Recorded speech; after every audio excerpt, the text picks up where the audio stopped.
So welcome everybody. We're just waiting a few minutes before we start, to let people join. Good to see so many of you here. Just hang on a bit while we wait for everybody to be able to join.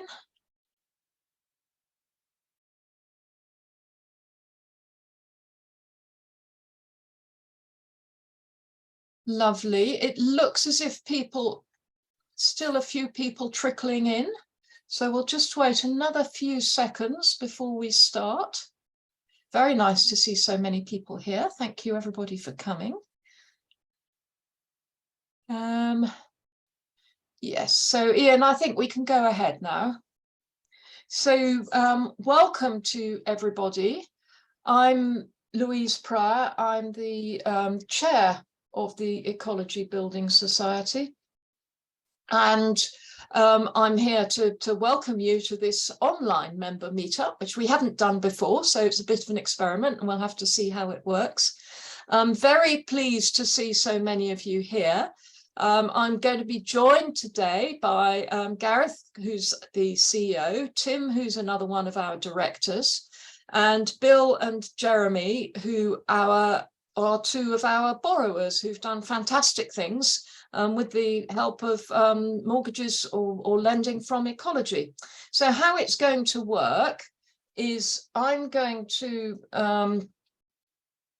the introductions now. Then Jeremy and Bill are going to give short presentations on what they've been doing, and after each of those there'll be an opportunity for you to ask questions. And do just put your questions in the Q&A box. You should have a Q&A button at the bottom of your screen, and just type your questions in there at any time, and we'll pick them up when we get to the Q&A segment. So you don't have to worry about interrupting the presenter. When something occurs to you, you can just tap it into the Q&A and they'll be able to pick it up.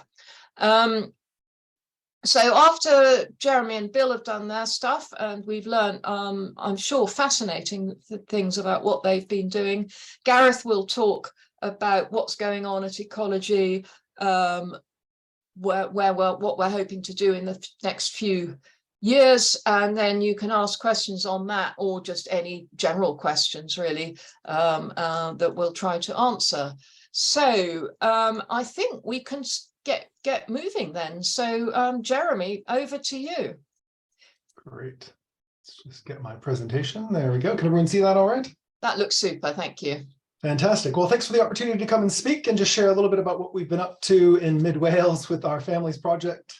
I'm just going to kind of explain a little bit about what we're about and kind of why we've gotten into this and how the relationship with Ecology has worked. And I'll just share a little bit about the house too. All of the various pieces connect up, which I hope will make sense as I get along.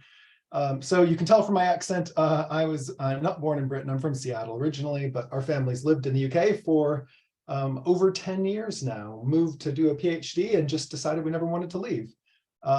So I should also say I'm an academic. I'm an associate professor in ethics at the University of Birmingham. My area of specialization is environmental ethics. So that's kind of something I'm passionate about. It's something our whole family's passionate about. And I think we're quite concerned as a family to not just have values and talk about them, but to actually put them into practice and to live them out, especially as an academic. You know, I show up, I just did a lecture this morning on sustainability, and it gets ironic at some point, especially when we stare down something like the climate emergency that we're in right now.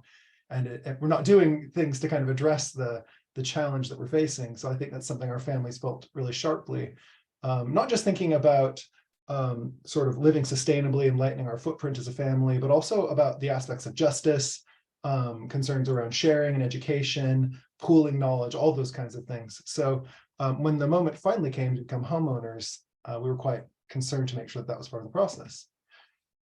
The next thing to say is in terms of what we were thinking about for a home, we were originally planning to maybe self-build. There's obviously a lot of really quite nice and rather easy things you can do if you start from scratch, go kind of ex nihilo. But of course, as all of you will know, getting land is nearly impossible in the UK, particularly right now. And so we did a bit of a pivot and sort of decided, well, let's find some beautiful old home where we can do an eco renovation. And perhaps actually there's an upside here for us if we do that, where we can really kind of prove a concept. I'm mindful of the fact that we've got people engaging in civil disobedience across the country. to demand insulation because the quality of British housing stock is just so very, very bad in many cases. And I think a lot of people feel cut off from their aspirations for sustainability and sort of estranged from possibility and hope.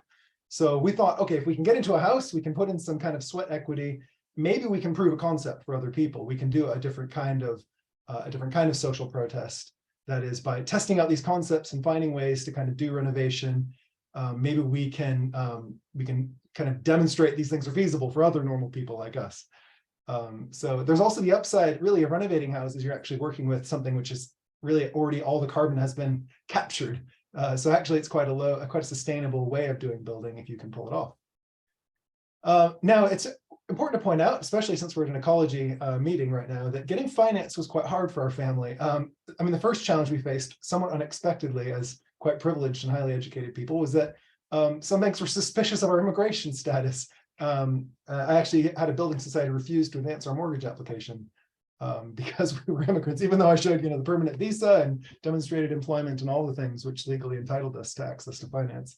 I did escalate that to executive levels within that building society just for the sake of education, but it is a barrier out there for people, and that was one of the things for us that really started us off in a wrong-footed kind of way with possible lenders. Now we also had more kind of conventional challenges with banks who were anxious about our idea to find a kind of derelict home and renovate it. Just this idea of renovating something seemed quite risky and unconventional. I think it'd be much better if we could sort of buy, some house that was made in 1970. But I think we sort of persisted, and we're quite glad when we found ecology, which was just completely qualitatively different in every way. It was, I mean, you sort of hope, to kind of follow your values and to find partnership with organizations that are value-led, but you don't always expect it to also be pleasant and efficient. And so I was completely gobsmacked when I had people responding to my emails on the same day and being gracious and engaged and interested in the project. So that was all really exciting. And so I think we were deeply glad that we didn't have to finance an eco-renovation through a company like Barclays or HSBC, who are in fact financing the climate emergency. And that would have been deeply ironic in a lot of ways. So it's a kind of win-win-win-win in a lot of ways for us. So here's the house. This is To the Frond. Now, what you're looking at there in the back is about an acre of woodland. That's also ours. So we're kind of doing a kind of woodland restoration project there, a kind of ecological restoration project, which I won't talk about today, but I'm happy to if anyone's interested. We're sort of focused on the house fabric right now. We're the first terrace there. There's 4 houses on the terrace. And the first thing to say is we really like it here. That's a picture from our front garden looking the other direction. We have rainbows every day, of course, in Wales, didn't you know? But yeah, so it's been quite a fun arrival, but obviously lots of surprises and challenges. The house that we occupy here at To the Frond was the first house on the hill. So it's the original farmhouse that was sort of built on the north side of the Severn River, probably built around 1830, as far as we can tell. And then it was kind of extended and built up over the next 40 or 50 years. And then behind the house, there's a kind of old remnants of a Victorian orchard and a paddock and an ancient oak hedge up on the hill. And then beyond that is really just farms for miles and miles.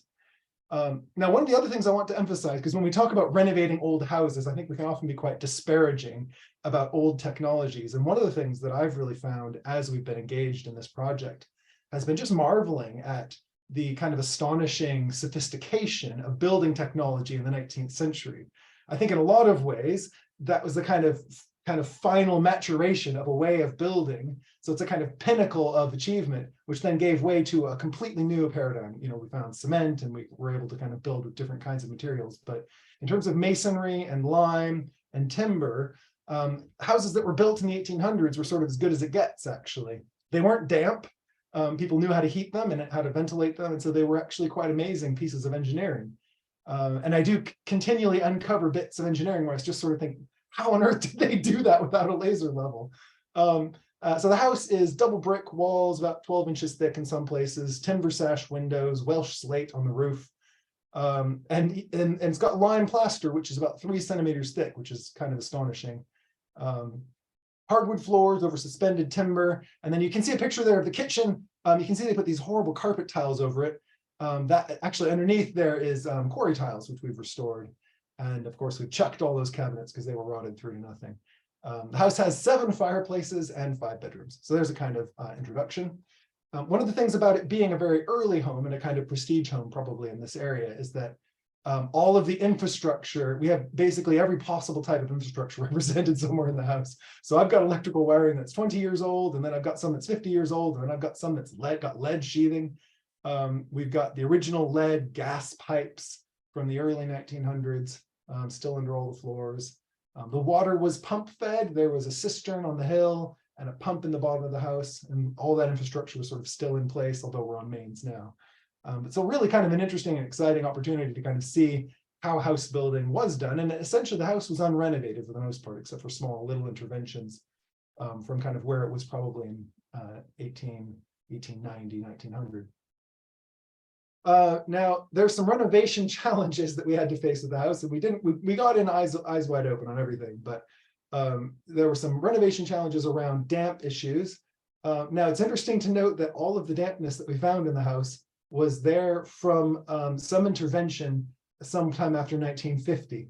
So in the kitchen, they'd taken out all the quarry tiles and put down a cement pad, which of course forced all the moisture into the walls, rotted out all the cabinets and destroyed the walls. If they'd left it alone, it would have been fine, actually, probably.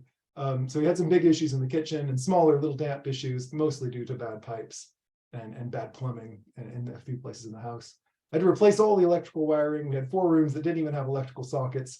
The previous occupant of the house had been a sweet little old lady who really only lived in 2 rooms. So I don't think she probably saw any reason to put electricity in the back half of the house, or radiators for that matter.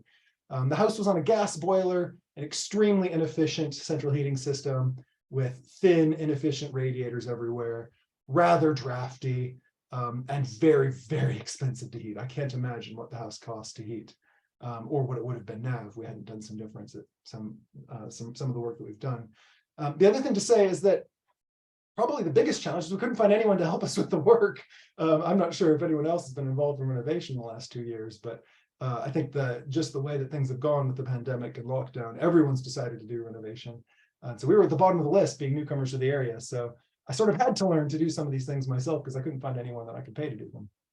But Neptune was very glad that we took our time because she enjoyed hiding in the cabinets, as you can see there. So in terms of the renovation plan, we did a complete overhaul of the kitchen, the bathroom, and the cloakroom. And you can see me there. That's the bathroom, which we took down. We took the walls basically down to the studs and the floors as well. So that's me putting in some new floors there.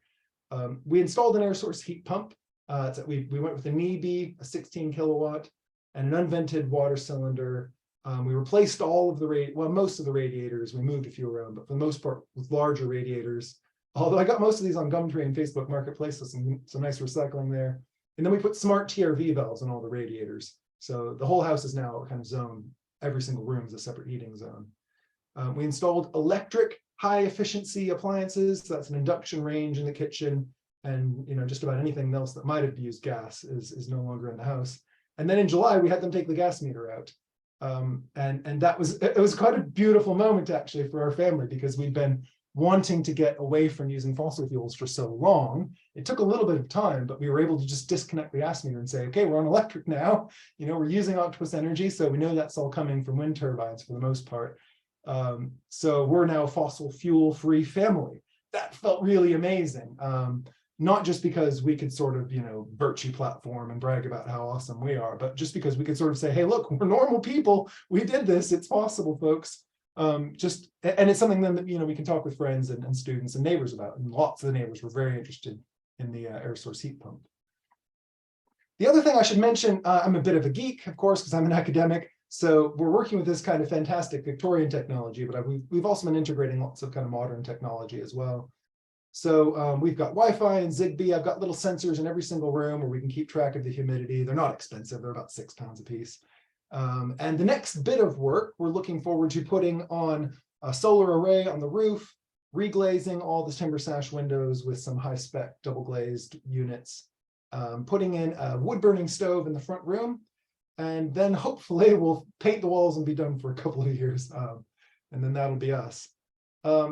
I think I'd just say, in terms of the plan that we had for the renovation, we really did want to do a self-build approach. And what we were able to do was work with local trades and contractors and builders who came in and helped with the design, We hired them maybe to kind of think about the specifications. And then they gave me a whole list of work to do, and then we'd do the work.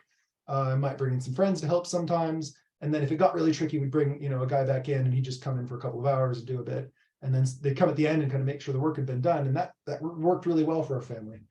It took a lot longer, but now we really had the ability to design every aspect of the house. So every single kitchen cabinet is in the perfect place, actually. And it really does feel quite good, because we had a chance to kind of sit with it and think about kind of where we wanted the sockets to be, and we could move the sockets, and we know how to do that stuff now.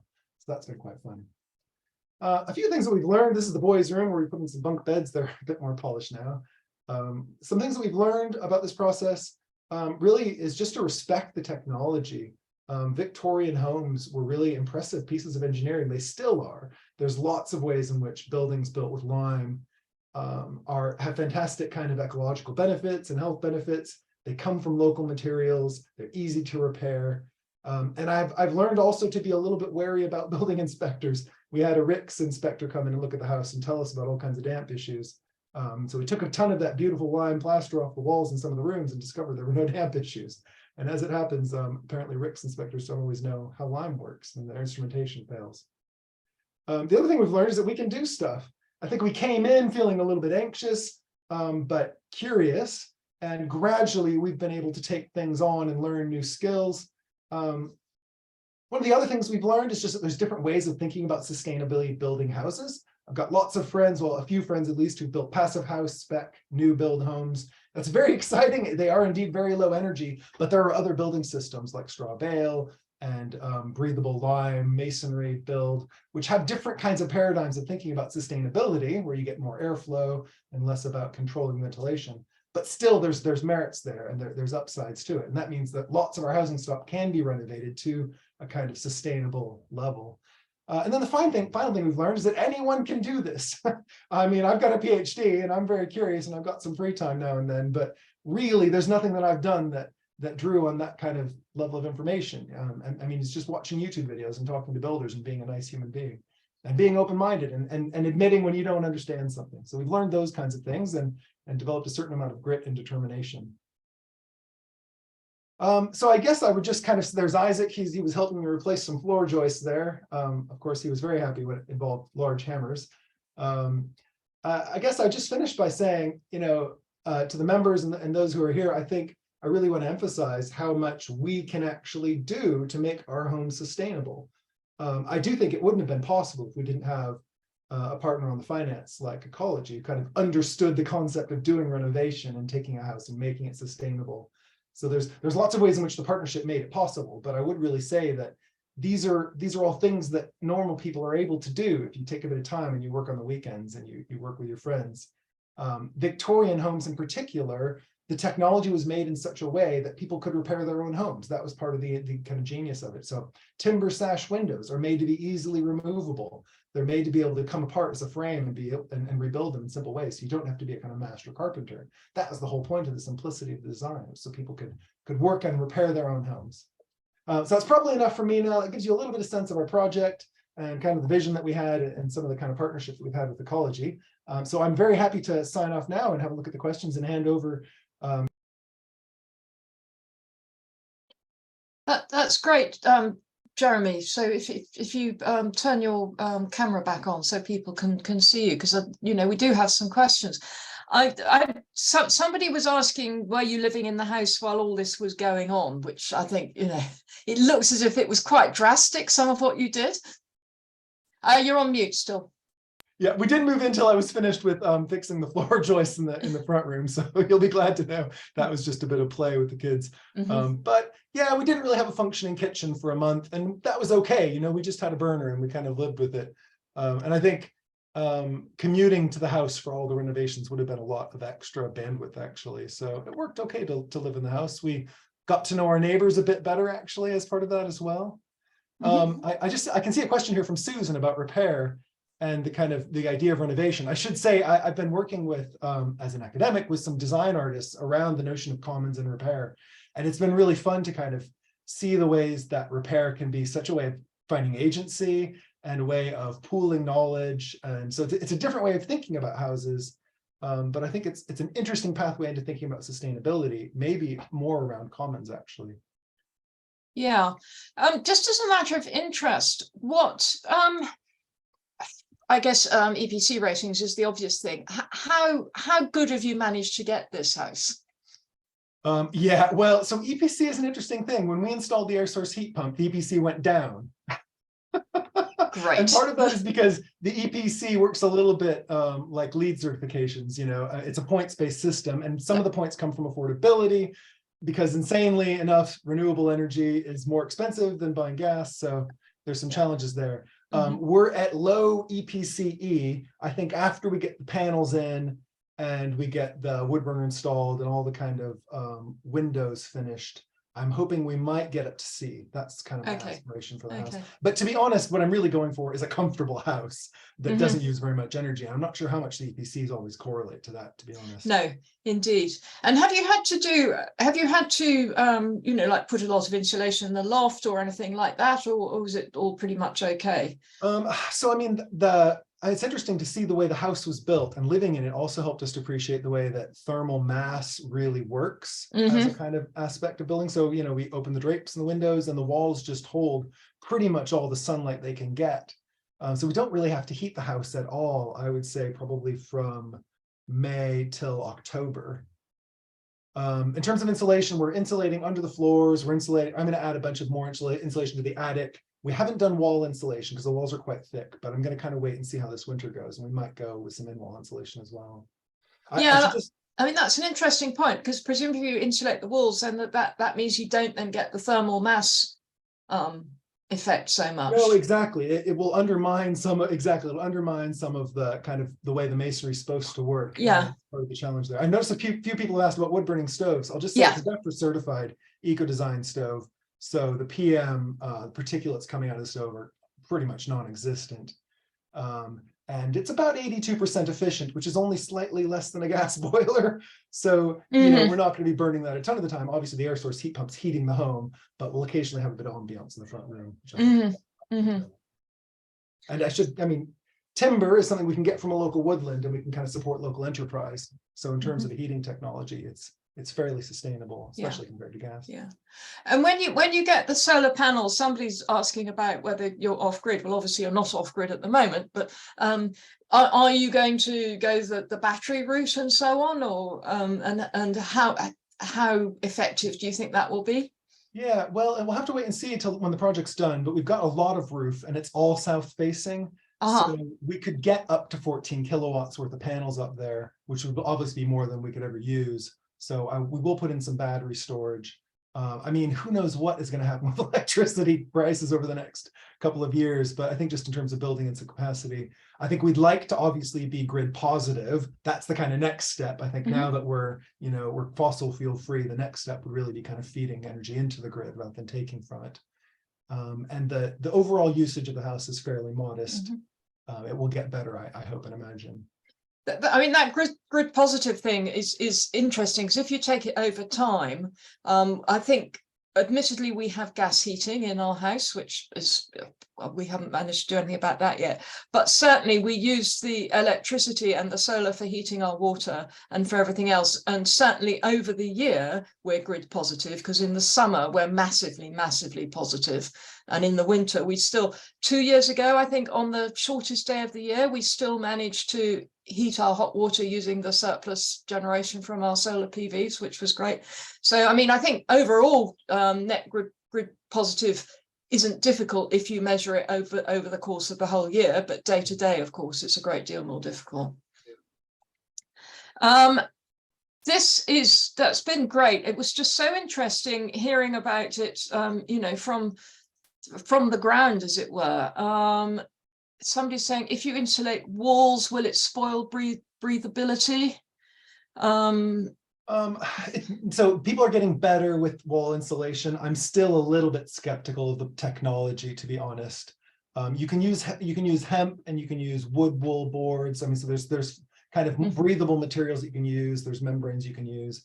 I gather that most installers now don't do what they did in the 1990s, which is kind of whack a bunch of plastic on the wall and destroy your house's fabric. Now what they tend to do is introduce a lot of ventilation. So so cross-flow ventilation is quite good for a house, actually, in terms of taking out moisture and actually reducing the need for heating. But yeah, I'm kind of hoping that we can get where we need to get without insulating the walls. Because it's still slightly ambiguous technology, I think, in terms of it. And somebody's asking, I think you were starting to type an answer, but you might just as well say it. Why solar panels are sort of at this place in the process rather than nearer the beginning? It took so much energy to get the heat pump commissioned and and we're on the renewable heat incentive and that whole process. I just only had enough headspace to do that thing. I'd engaged with contractors quite a lot, but I think solar has been really hard to get a hold of panels and inverters, because everyone else seems to be catching on to the fact that we rather need to improve our energy supply. So, yeah, I wish I'd done it sooner. This is as quick as we could get to it, really. External wall insulation, would that be an option? Yeah, it is. I mean, there's just a whole bunch of things you can tack onto walls. I think, I mean, the most obvious thing is getting a loft just insulated, at the highest possible spec. And the next thing is probably windows. And then the next thing on that is probably walls. So I'm going to get all the windows swapped. We've got timber windows. I'm going to reglaze them myself with new high spec double glazed units. I'm going to see what that does. I mean, because we've got all the smart home sensors, I can tell quite closely what happens in terms of the thermal dynamics in the house, which is quite fun because you can do an intervention, you can see what happens. You can see how I can actually calculate how much the radiators are pushing and how much the system's being demanded, for kind of commensurate times. And do I assume that your house isn't listed and isn't in a conservation area, or do you have that? Thank goodness. That's the one thing that would have made this a whole lot more difficult. Though it is possible. I mean, solar panels and all those kinds of things, you have to tread a lot more carefully when you're listed. So yes, we did kind of look for a house that wasn't listed. I think that was kind of part of that kind of process. Yeah, and conservation area? You're not in a conservation area either? No, we're not. No. So the woodland behind us is, it's kind of a miracle that it's been conserved, to be honest. Yeah. There's a couple of I can answer quickly in the bottom of the chat, if that's useful. Matab's asking about MVHR. We do actually have a couple of MVHR units. That's when you basically have a fan that takes air out of the house and returns the heat, so you don't lose the heat. It's a fantastic, cheap solution actually for increasing ventilation. That's what's really fixed the kitchen, the problem with the dampness in there. Someone's asked about where the smart TRVs and really all the other sensors. All the sensors are battery powered. We've just got rechargeable batteries in them. We swap them out, but they last about 12 to 18 months before they need batteries. Yeah, that's not bad, is it? You can get low. Zigbee is a low power protocol, and I did include a link in the PowerPoint. I'm happy to share with people if they're interested in the build, because I've written up kind of what we've done on the kind of smart kit, which is all open source technologies, all fairly inexpensive hardware. Just to say to everybody that I should have said earlier, we are recording this meetup, and we hope to make it available online afterwards. But also I believe, and Ian, you're going to shout at me if I'm wrong, that we will be able to circulate the presentations afterwards. Yes, that's right. We'll be publishing with the presentations on the website. Yeah, super, thank you. We've got a couple of sort of money related questions, Jeremy, which you can just answer basically in as much or as little detail as you feel appropriate. So how does the financing work? Yeah, I mean, it's sort of like a normal mortgage, really, except that the lending is on the cost of the home with the renovations included. So I didn't have to get a second loan to cover the cost of renovations. That was the kind of major thing, which, so we had a quite worked up plan with a budget and all of that. To be honest, I don't quite remember how much we borrowed. I don't have it off the top of my head, but we got written up in the Sunday Times a few weeks ago, and I think it's all in there. So you can check out the article. I think Ecology might even have it on their website. Yeah, there was, there's a question about 14 kilowatts. I should say that's not the energy our whole house uses. What you do with the heat pumps, you spec them at essentially a quarter of what the kind of energy would be from a kind of gas boiler. So instead of 40 kilowatts, you cut that by a quarter because they're that much more efficient in terms of the energy. So I think 14 kilowatts is good for a big drafty house like ours. Yeah. A lot of people go much smaller, and you can go down to 6 kilowatts for a kind of small 2-bedroom house with good insulation. Okay, well, that's great. Thank you very much. I think very inspiring to know that you don't have to do a lot of weird stuff in order to I think that's right. Yeah. Thanks for the chance. In order to really, well, obviously improve the energy consumption of the house, but also, I mean, I'm guessing just from having seen some of the before pictures, improving the livability at the same time. So many thanks, Jeremy. We can now move over to Bill Phelps, who's going to talk to us about the Chapeltown co-housing scheme in Leeds. Over to you, Bill.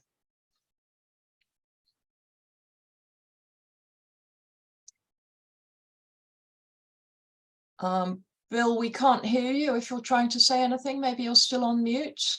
Right, have you got me now? Yes, we have, thank you. Right, okay. Hi, yeah, I'm Bill Phelps from Chapeltown Co-housing, and this is a project that started as a dream about 12 years ago. Well, May 2010, there was an article in The Guardian about Spring Hill Co-housing down in Stroud, and my wife and I were part of a small group of long-term Chapeltown residents in Leeds, and we were very interested in finding a way we could build more sort of sharing into the way that we do living. And to explain co-housing, probably the simplest way is, let me just get, right, here we go. So this is a diagram that the UK co-housing network uses to explain co-housing. So you've got private dwellings, homes with your own lockable front door, but you've also got what's called a common house and sort of shared facilities. And in our common house, we've got the guest bedrooms mentioned there, the meeting space. We've got a community workshop just outside. We've got a laundry and a food store and sort of reasonable sized shared garden with sort of food growing space. And the other thing about co-housing is you quite often keep, you usually keep cars out to the edge of the site. You don't let cars into the middle. That's for people. And I think maybe if I show you a couple of examples, this is Lilac Co-housing, about 5 miles away from us, big inspiration to us, and also Lancaster Co-housing. And we went visiting both of those to find out more about what was going on. I think maybe I need to tell you a bit more about Chapeltown. It's quite a diverse area. Apologies for the quality of some of these photos. We're a fairly rough and ready group, so none of the quality of Jeremy's images, I'm afraid. So this was the sort of group in the early days when we sort of met up once a month for a shared meal at one of the sort of larger houses in the area. And as you can see, we were getting a bit full up. It's one of the problems with as you grow from a small group of half a dozen people to getting a few more. And the area itself, this is where I'm speaking from right now. This is on a rather gloomy day, but there's quite a lot of contrasts. So that's just a bit down the road, fairly near to where we're building the co-housing at the moment. And this is the front of the health centre, and this is about 50 yards away from where we're doing the building what we're doing. The site, this is sort of a Googled image of the area where we're building, and in some ways it's a bit like the Lancaster co-housing which had the River Lune flowing in front of it. We don't have the River Lune, we have the A58, and which is the Barrack Road and Roundhay Road that you can see at the bottom of the screen there. and we're building on the essentially at the bottom of that that area. We're sharing the long piece that slopes up to the right. We're sharing that site with local BME housing association. So they've developed the right-hand side. We're developing the bit on the corner. And the main thing about the site is that with the main road right there, the only thing we could do was to try and isolate ourselves from the sort of pollution and noise of the main road. And that's been one of the determining factors of developing the site. This is the building that was on that site when we moved in. We thought we could refurbish it. But in the end, it turned out that would have cost us 300 grand more than letting the council demolish and and building a new. And one of the things about Chapeltown is there's not a lot of money sloshing around. It is one of the sort of higher deprivation areas of the country, and so it was quite a challenge to think, what can we do in an area like this, where there's a lot of social housing, there's a lot of fairly poor quality housing, private landlords, and a number of people right at the bottom end of really facing up to the cost of living crisis at the moment. What could we do with a bunch of people like that? Because we wanted to make whatever we built, we wanted to make it as accessible as possible for people who lived in the streets around, not to set up some sort of gated community of the comparatively well-off. None of us is particularly rich, but we're certainly doing better than a lot of other people around in the area. We wanted to make it accessible to all. The site layout plan, you can see here, this is from what we put into the planning in 2017. You see, we built a long terrace, and effectively the housing is our barrier against the A58. And we've got, obviously we've got them fairly well insulated, these houses. They're built to what's known as the AECB standard. That's what we're aiming for. And they're insulated and airtight enough so that they require the MVHR, mechanical ventilation and heat recovery system that Jeremy was talking about. And so obviously we draw the air from the north side there, from the garden, and send the waste air out over the main road. We've also got on the south-facing roofs there, we've got 49 kilowatts of solar panel, and the smaller block just to the north here, if you can see my pointer, that's the common house block. The common house is the ground floor, and then the above it we've got 3 two-bedroom flats. So and the common house is designed to be more or less in the middle of the community, with sort of shared gardens around, and everyone's got reasonable access to the common house. Everyone's got a path, a way of getting fairly easily to the common house, because that's where we meet up, and all our post comes into the common house. So we sort of social engineer ourselves so that we bump into each other on as much as possible, and we're planning to have shared meals here. So we've got a big meeting space and kitchen and a laundry, etc. we move on a bit, we started effectively, we started the build by, well, first of all, buying the land, and this is where ecology comes in, or because John Lee in the middle there, and Paul Ellis, the former CEO, came to visit us when we were buying the site, and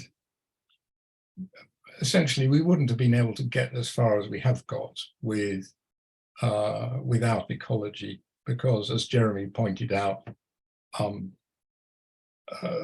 other banks and building societies are a bit wary of anything that looks a bit weird, and we definitely look weird.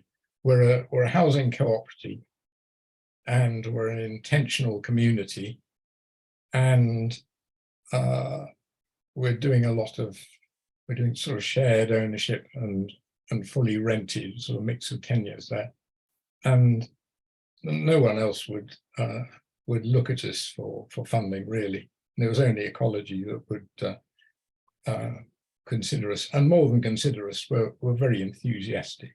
So we're permanently grateful for that. Now that was at the start of 2019, and then in July, so that was February 2019, in July 2019, we had a sort of stone laying ceremony with the guy on the left here is there's the chair of Chapel Co-Housing. This is the Lord Mayor of Leeds, Leeds' first Black Lord Mayor, and these are a mix of other members, construction people, professional team, and a few people from Unity Housing, our development partners. So the contractors then were Starfish, and sadly, they managed to build probably about half the buildings, and then in the middle of 2020, COVID happened, and Starfish went into liquidation, which was a disaster for us, and that set us back a bit. I mean, it's quite common for, over the course of our 12-year history. There's quite a number of 12-month delays that have been built in for one reason or another, or that have just happened. And COVID was one of them in sort of killing off Starfish. And then their architects went bust, and beginning of this year, the electrical subcontractor went bust. So it's been a trail of disaster. The ecology have been faithful to us all the way through, not fazed by any of this. And so if we pick up the story again, sort of earlier this year, that's what it was looking like in, I think, around about April or May. And you can see the long terrace here, solar panels on the other side, of course. And this is the common house block. So the common house being the ground floor here. Let's move on a bit. We wanted rainbow coloured front doors. Unfortunately, the current contractors, Tor Point, don't know the colours of the rainbow, so they hung them in the wrong order.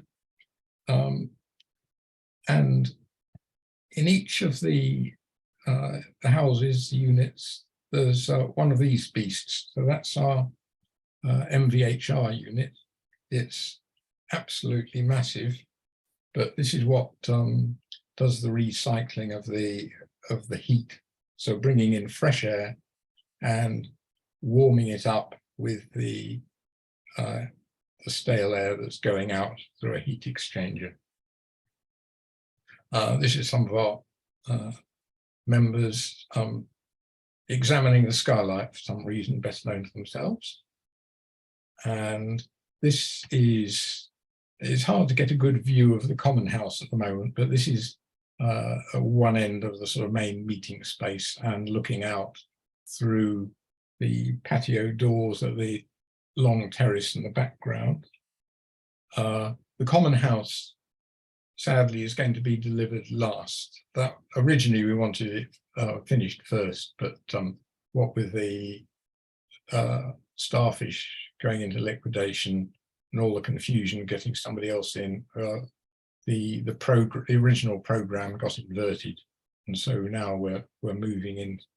We're in the process of moving some people into some of the earlier plots, and this is going to be the last thing to be handed over, which is not ideal. This, for anyone interested in technical details, we've got underfloor heating in the common house, and this is the manifold that where it all gets divided up. And this is the workshop. I'm planning to spend the rest of my retirement days there, sort of fettling things and repairing things. It'd be quite nice to run a repair cafe, sort of at Chaco at some stage. And so this will be a general purpose workshop. And in terms of the community, this is probably about just over half of us. We blurred some of the people out because they're working for the NHS or have other reasons we can't show them. But we had a trip to Ingleborough earlier in the summer, and this was a record of that day. And as you can see, we enjoy having fun together, and that's a large part of the point of doing co-housing. And some of you may have seen the BBC film that went out in August, which it was a film that needed a happy ending, and because the build was taking so long, it was supposed to be finished in February.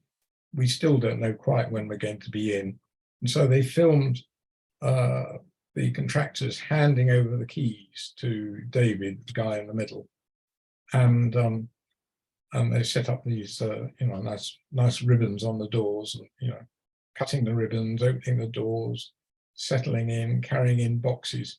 Then as soon as the cameras stopped rolling, we had to hand the keys back again, which was slightly frustrating.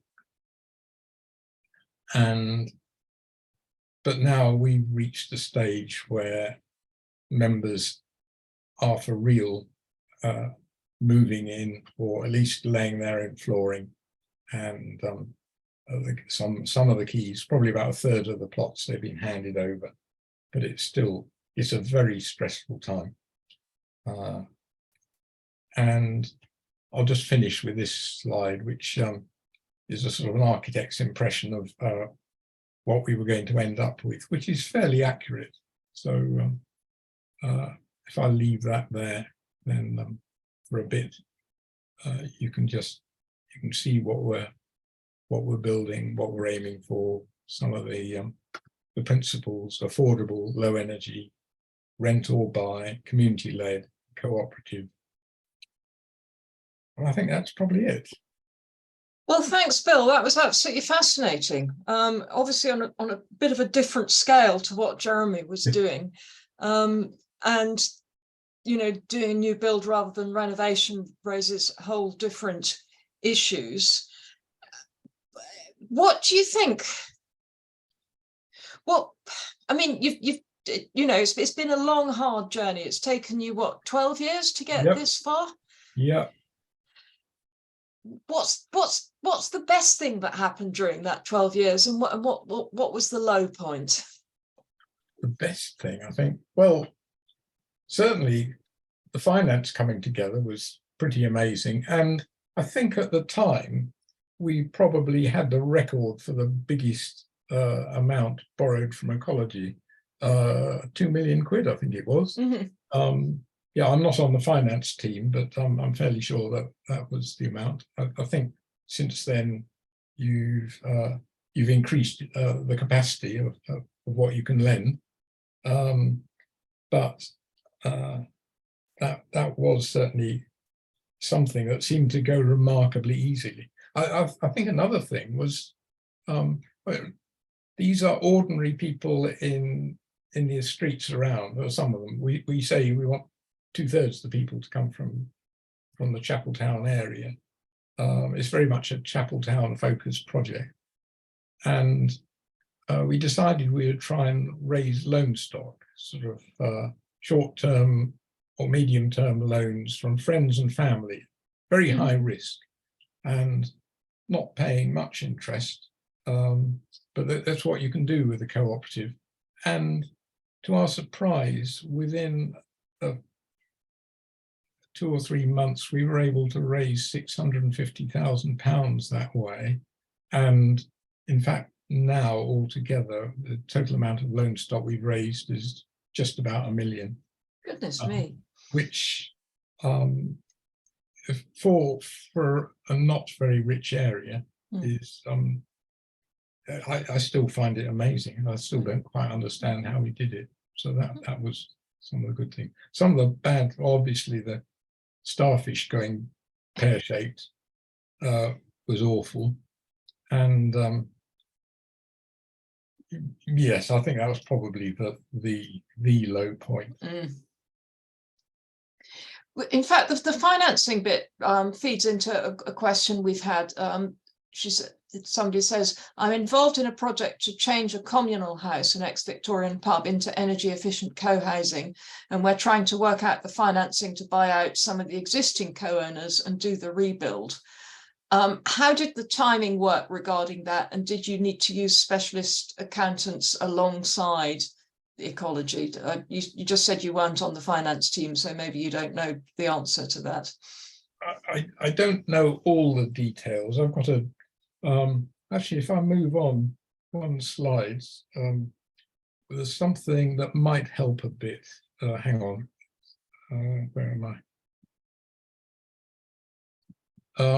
So the development costs. This is not really answering the question, but you might as well have it while it's here. So total cost of 5.3 million, of which the land was not a particularly big part.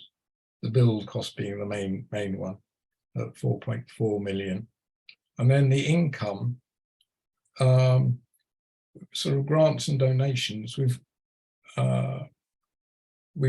had a fair amount from Homes England in various guises. So we had some from the Housing Infrastructure Fund, particularly helping to deal with contamination on the site. And we've also what's it called? The Shared Ownership Affordable Homes Programme. So we're getting 9 of our properties sort of funded by that because they're housing people who come into their definition of being in housing need. I realise that's not really answering the question. I don't know if I've got the sort of detailed information that would be needed on that. Somebody's saying you mentioned that you were a cooperative. Could you elaborate on that? What does that means? That you own it all in common? Are you going to own your individual houses once you live in them, or how does all that work? Right.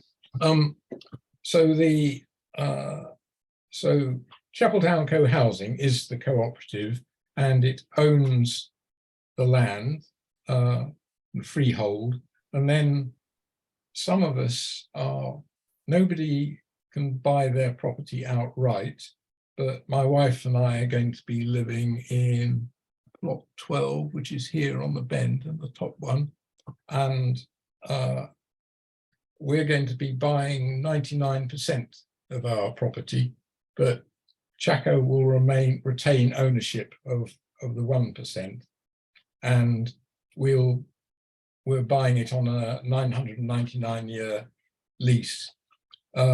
Some people are buying sort of 25%, so that David, the chair, is on the flat underneath us, and actually that one underneath, and he's buying 25% of his.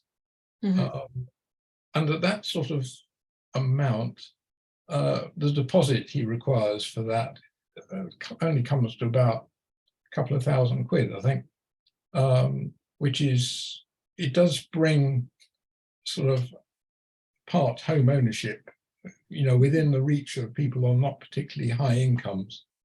And some people will be fully renting. So in this shared house, there are five rooms here, and these are sort of ex-student types in here, and they're renting their rooms off us, And there are other fully rented properties too along here. And do people have to buy into the cooperative? The way it works is that you apply to be a member, and there's a 6-month joining process, because nobody joins Chaco without being invited by everyone else. So if you do live in Chaco, it's because everyone else on the same street, in effect, as all your neighbours have invited you to live on their street, which is pretty amazing. It's if you think about, you know, where you live, if you'd imagine that every single one of your neighbours has invited you to live there, and you've invited them to live there too. So that's the cooperative bit about it. Plus all the decisions about everything are made by all the full members together. So with consensus decision making. So it's quite a long, drawn out process, but it's, as some might call it, taking back control. Yeah. So there are a couple of sort of questions about, well, details, I suppose. One was about, let me see if I can find it. Was accessibility considered at design and build time? And the other is about food. Food always important.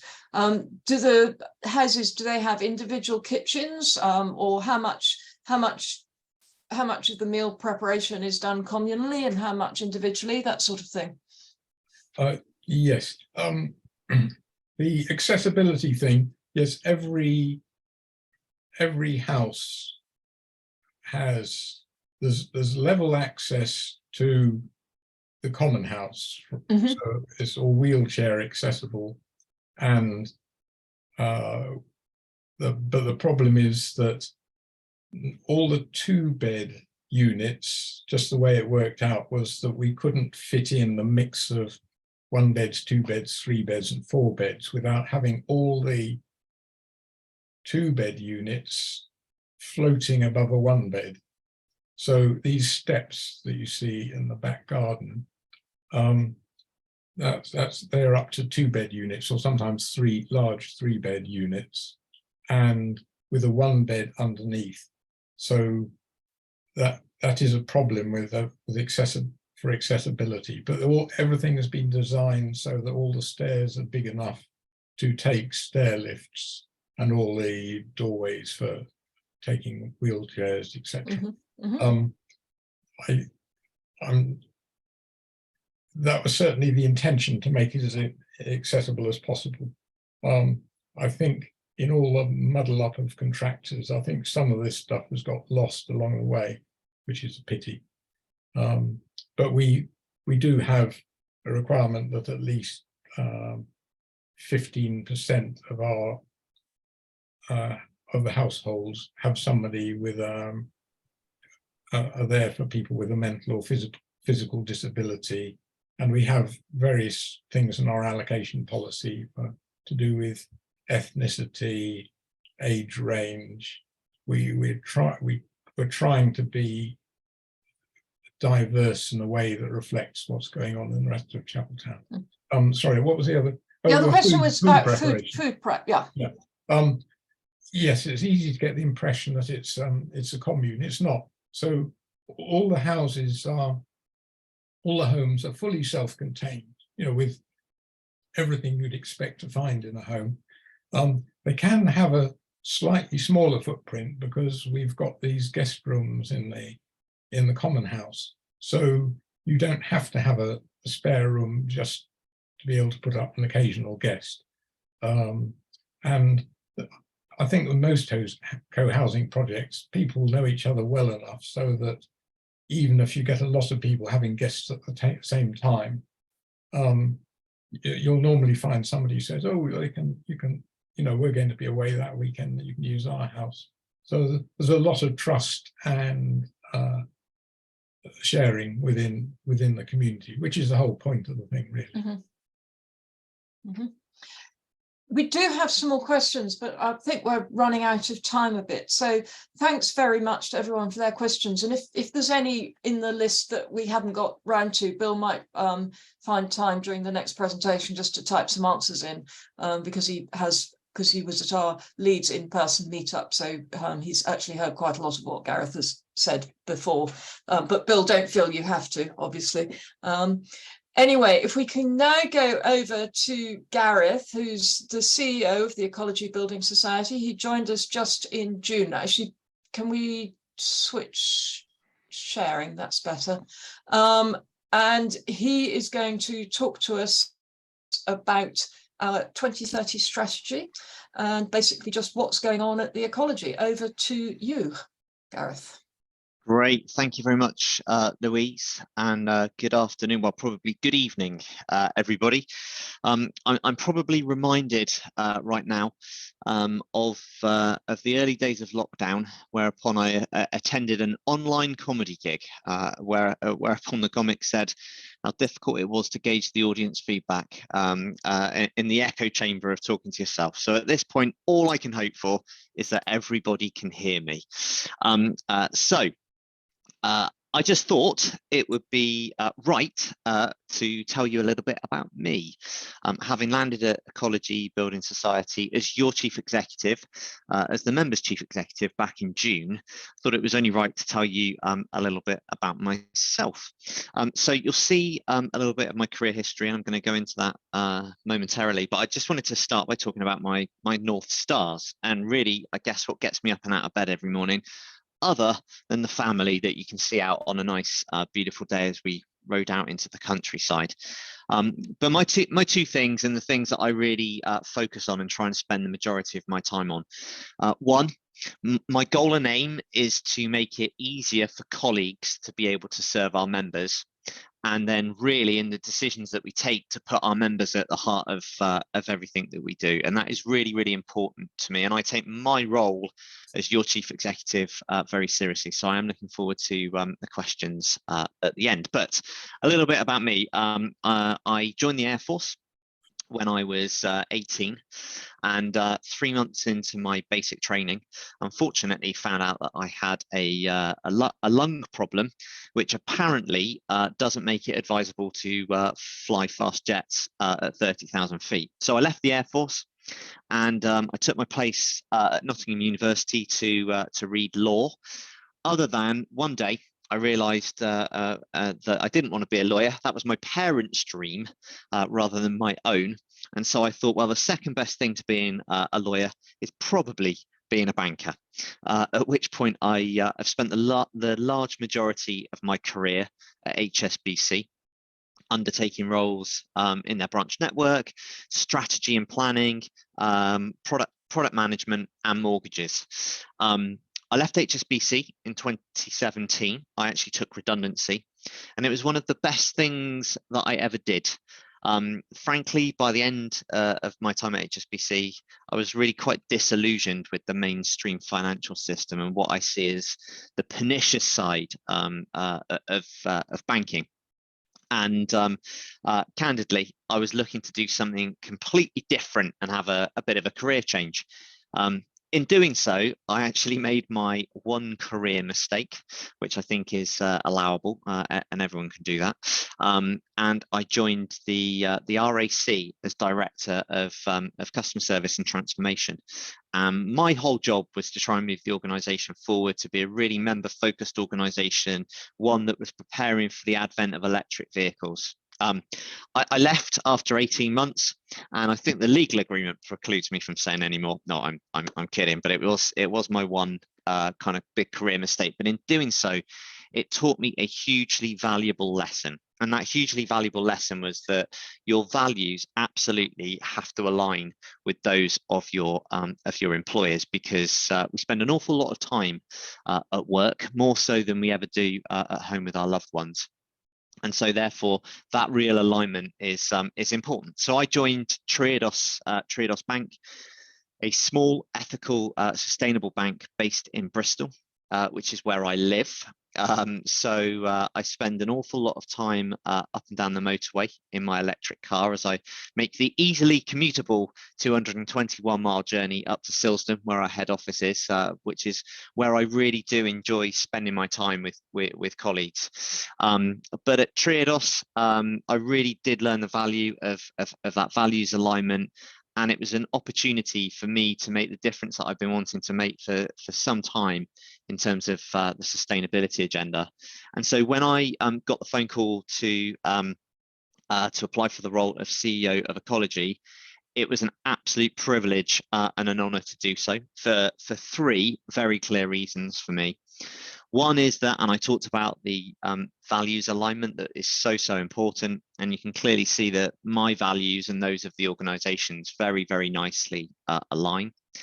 But two, the mission is a really important one, and right now I'm sure that I'm really singing to the choir, but nonetheless the UK housing stock is possibly some of the worst in the world in terms of energy efficiency, and if we do not get a grip of our UK housing stock, then ultimately the UK is not going to be successful in its net zero ambitions. And we really, I feel, have an obligation to lead the way in terms of what that transition to a more sustainable future looks like. And Ecology can play a huge and important role in doing that. The third part was around mutuality. And for me, belonging to a member-led organisation is something that I really relish, because I see that as a huge privilege and an honour to represent your views, but also to be the challenger to where we go next, and also bringing a body of members along with us.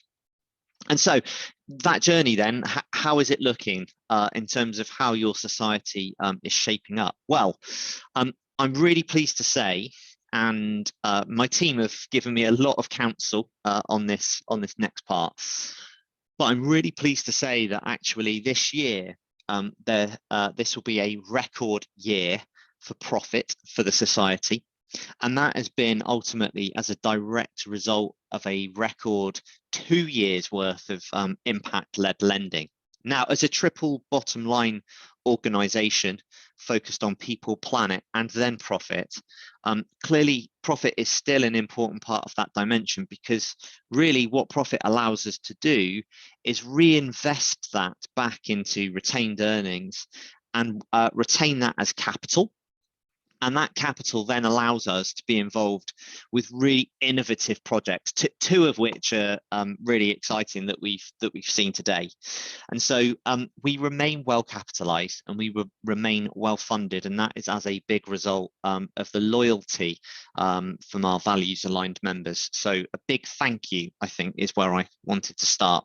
There are also some other really exciting developments in the last 12 months, and actually certainly since I've joined, we've gone from 45 colleagues to 53 colleagues, and by the end of this year we will actually be a total of 60 colleagues here to serve our members.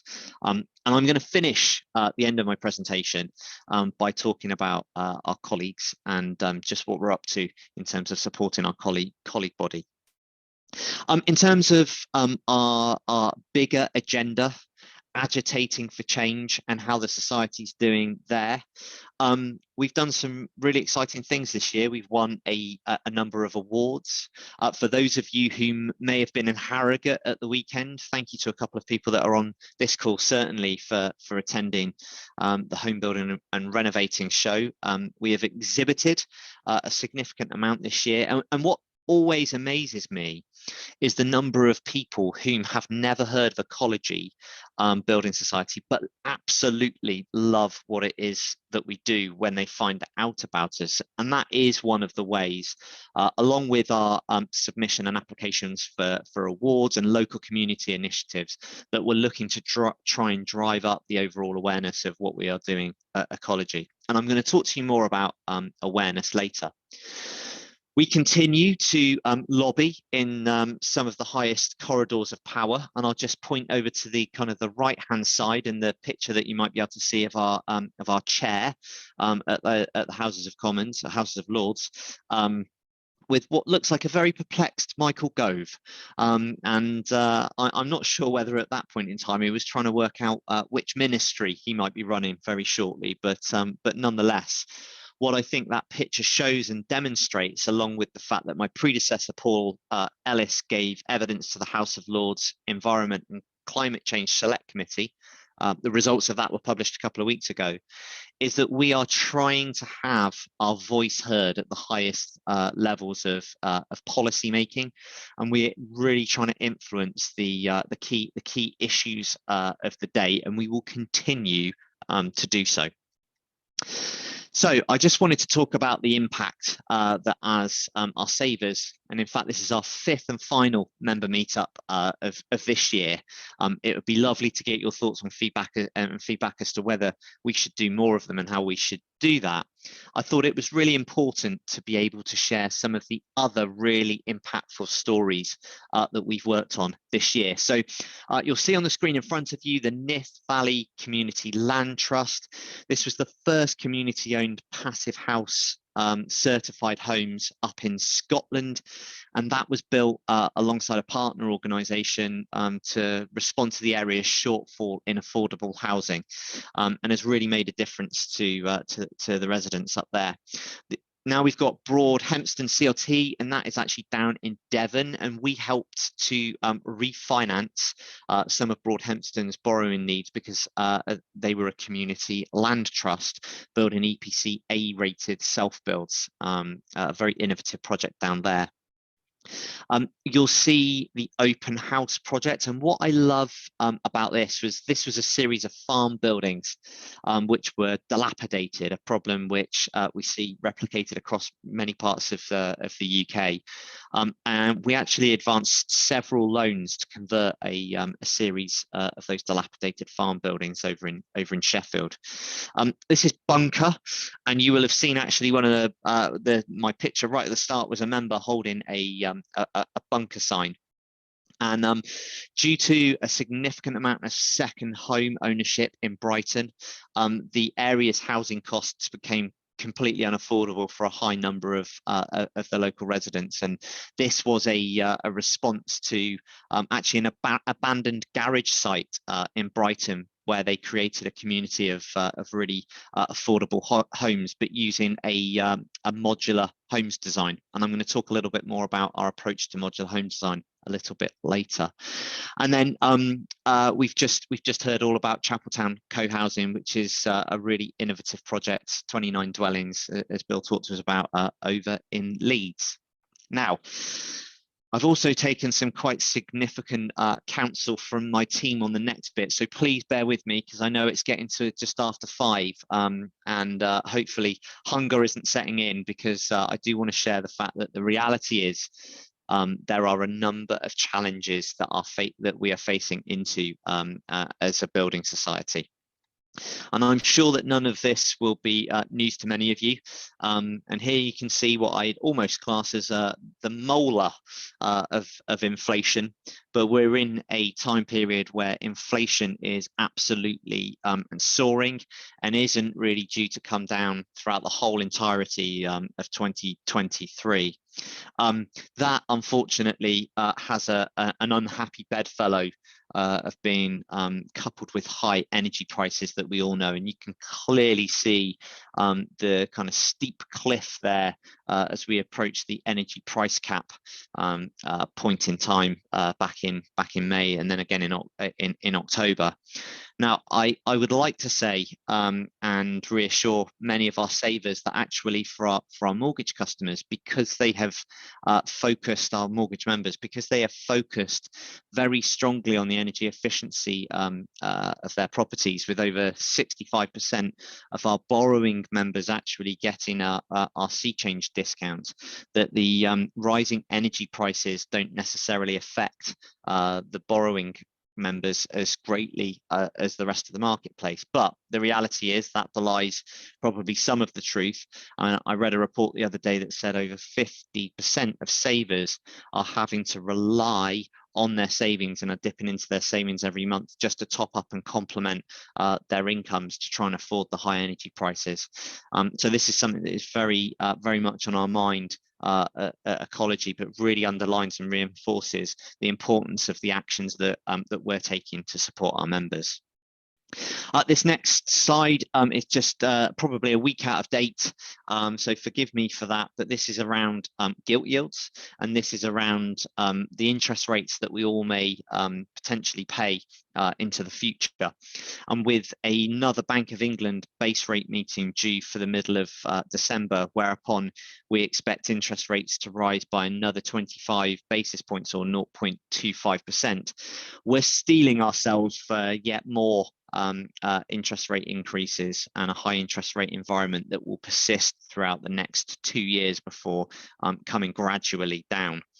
I am going to talk a little bit later about our response to this and how we're measuring and monitoring, ensuring that there is a fair return between both our savings and our borrowing members.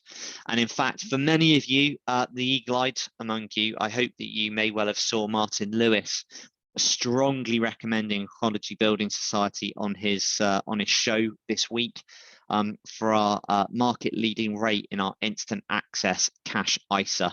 I certainly know that a number of colleagues back at the ranch have been working incredibly hard over the last couple of days to make sure that we can fulfill all of our new membership requests that are coming through. I'll try not to dwell too much on the next couple of slides because I really want to focus on the positives and how we're going to handle this from a strategic perspective. But as you can see, GDP is forecast to grow very slowly, and frankly, I'm not entirely sure that I believe these figures from Trading Economics, which are based on the Office of National Statistics, given the recent events and turmoil that we've seen in the financial markets.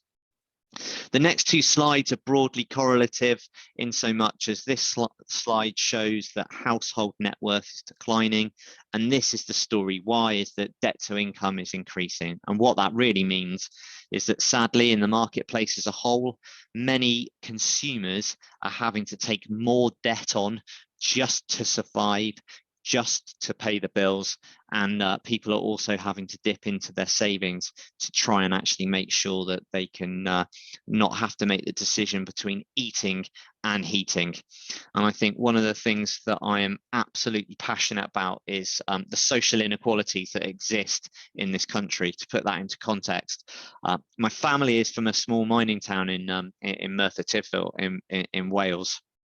And my dad really did grow up quite close to the breadline, I think it's fair to say. And so as your chief executive, I'm really looking to make sure that we are a true voice in the market to actually be resonant with the issues of the day and tackle some of the issues that we see in front of us. The poverty premium, which costs individuals on average £400 a year, generation rent, and how we can potentially help them. And so therefore, I really want to spend some time talking about what our go forward strategy is.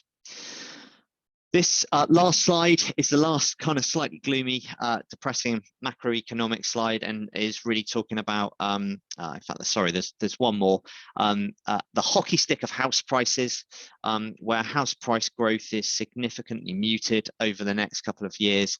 And this last one talks about the percentage of the housing stock being built as new houses each year. Now, I would love to think that is a direct result of the house builders decreasing their overall footprint and actually more innovative community-led housing being built.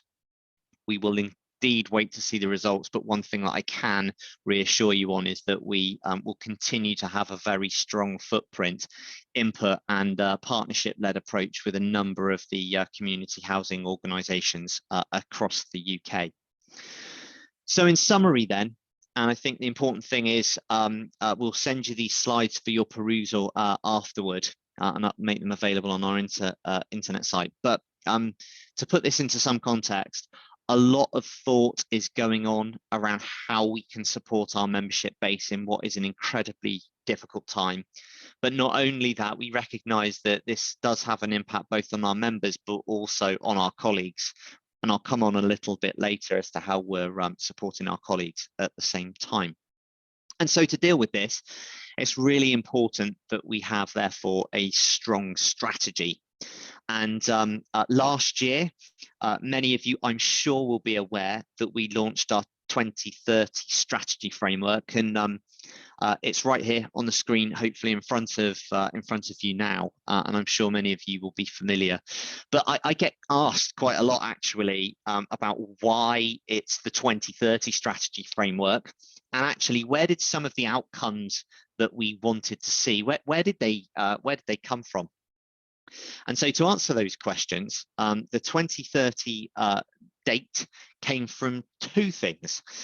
One is that it was designed in 2020 on the basis of reducing emissions by 45% from the 2010 levels by 2030, which nicely aligns to the UN Sustainable Development Goals, which you can see on the right-hand side there. And at the same time, the approach also aligned with the net zero targets that were outlined in the 2015 Paris Climate Accord. So that's why then, therefore, the focal point was 10 years from the strategy framework being written, and was equally first interim update on some of our reduction targets, and we can point you to where that is on our internet site. The thing I'm really pleased to be able to tell you is that actually nearly 800 of our members helped collaboratively author our strategy. And that, for me, is a really important point, and I think makes ecology stand out in a truly differentiated way, that this wasn't just a top-down initiative that came from management or the board. Actually, the people that input to writing this strategy were our members, were colleagues, were the board, and I think that speaks a huge volume about the organisation that we are all a part of.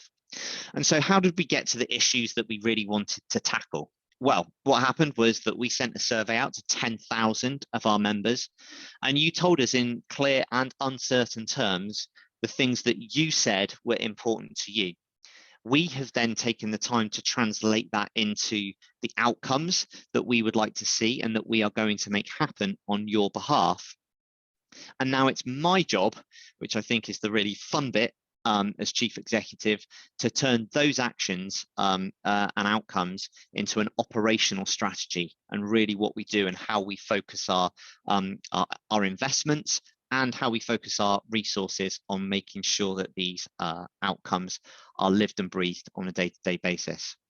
What was very neat about what you told us was extremely important was that they very nicely aligned again to the UN Sustainable Development Goals.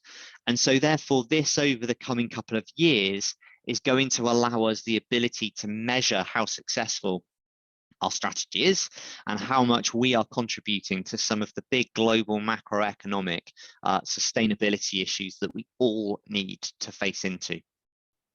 So, I talked before about the fun bit for me, because I, along with the ecology team, get to turn the strategy framework into action. And so I'm going to share some slides with you now. And again, I've taken really strong counsel from my team on this, and I apologize if there are some abbreviations, and if there are, please ask me and I'll try and answer them during the Q&A session. But if there are any abbreviations in the next coming information that you don't understand, because these were a set of internal slides that I actually shared with colleagues. But my perspective on this is really clear. One of our values is openness, and to be truly open, I should be prepared to be able to share that information exactly how it was written down for colleague consumption with our members. So I'm pleased to be able to do that now. So just bear with me on the next point, because it might sound very odd, but it's really linked back inevitably to the point that I made earlier, which is that I'm constantly amazed by how many people come up to us, for instance, our trade stand, don't know about us, haven't heard about us, but love what we do when they do hear about us. And therefore, one of the conclusions that I have drawn in the last 5 months being CEO is that we need to increase the awareness in the marketplace of what ecology does, because by doing so, we'll be able to have a greater impact. And so on the left-hand side, you'll see that one of my priorities is around delivering impact-led products and services, which is what P&S means. And so therefore, we are going to have to be part product innovator and part PR company, which might sound very strange for a building society, but we really do have a great story to shout about. The reason that I'm talking about product innovation is really simple. The last big product innovation that we did was the Sea Change discount, which for those of you that don't know, is our discount based on energy efficiency off of our headline mortgage rate. And it's one of the things that I get contacted most about by peer and competitor organizations, really asking and trying to find out what it is that we do. So I still see it as an innovation in the market, but I actually think to be a truly agitating voice of change, we have to use more innovation techniques to try and actually solve some of the problems that we're facing into. I'm really pleased to say that we have just agreed to retain a PR agency who are going to work on our behalf to really agitate in the mainstream media around the message that we want to get out there. And I say I'm really proud because I think we've got an excellent PR agency. They only deal with ethical companies. They only deal with companies whereby their main focus is sustainability.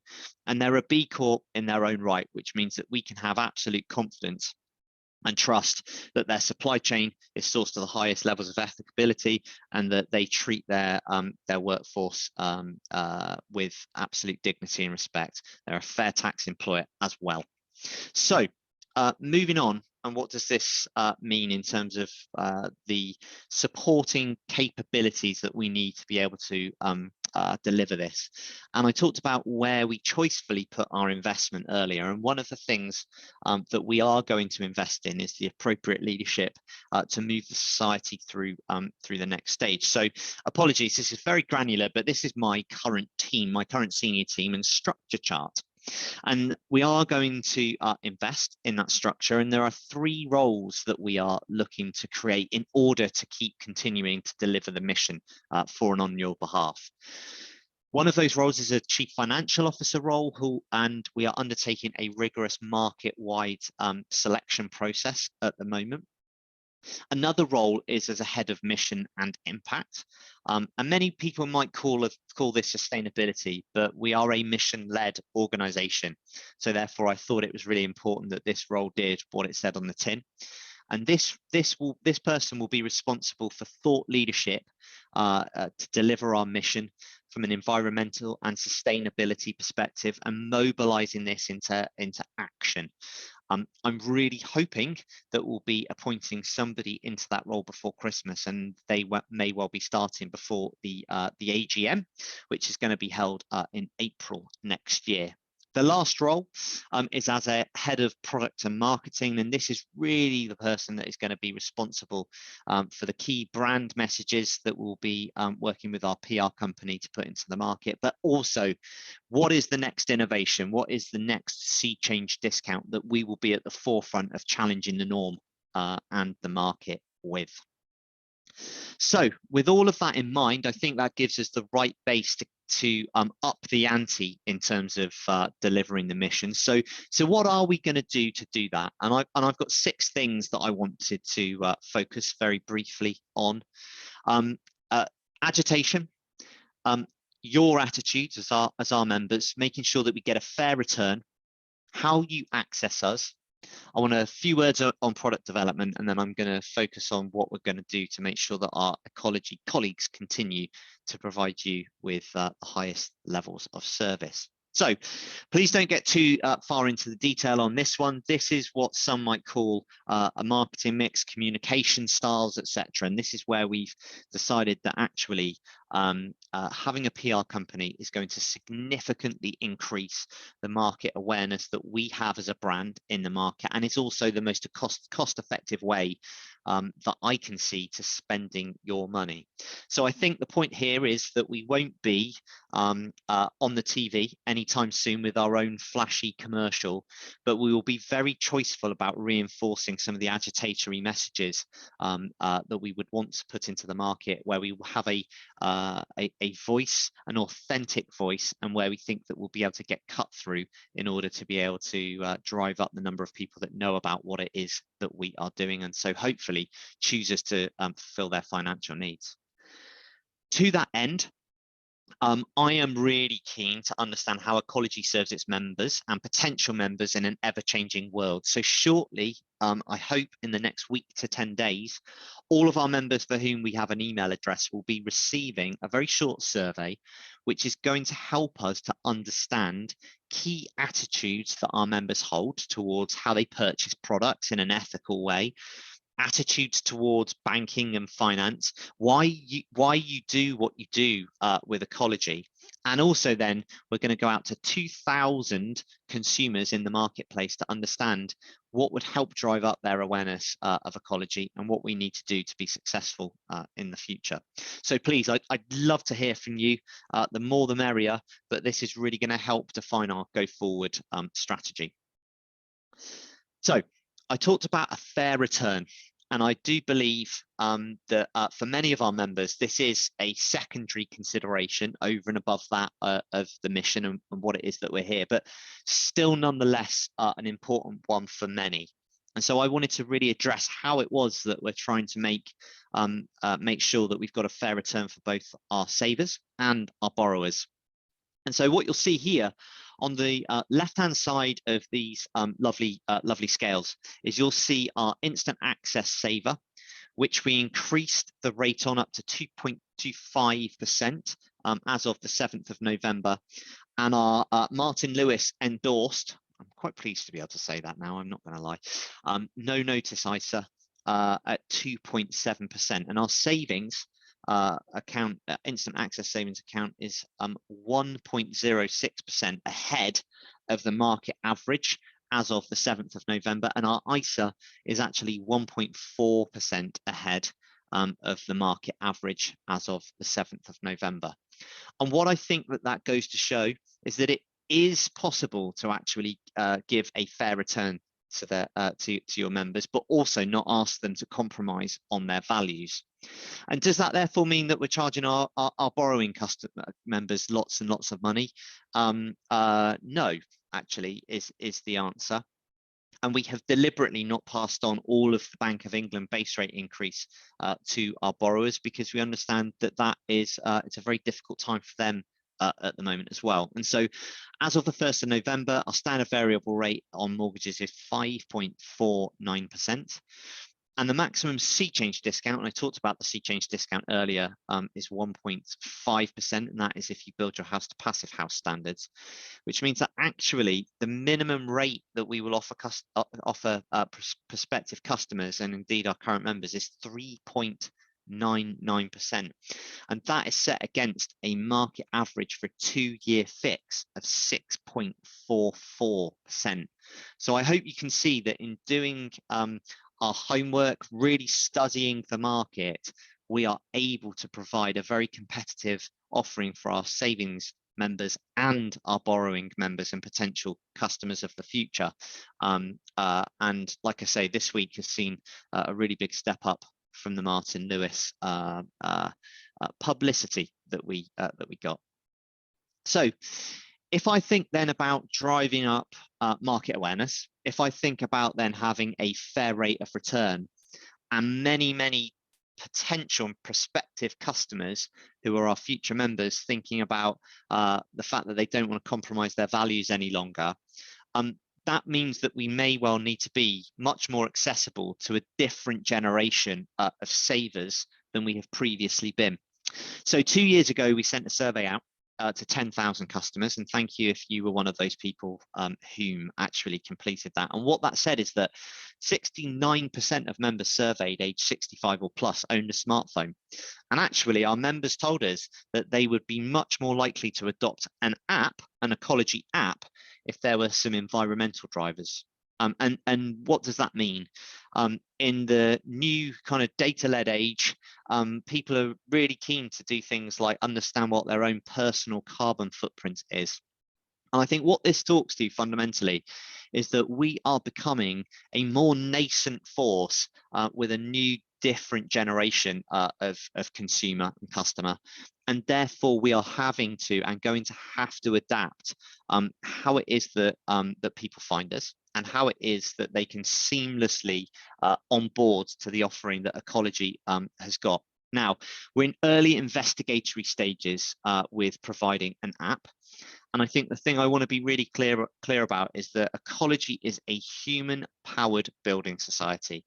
And the number of members that I have spoken to whom have very warmly told me that they really enjoy their 01535 conversations that are based with colleagues in Silsden means that we will absolutely not be taking away that human power in replacement, therefore, of having digital technology 100%.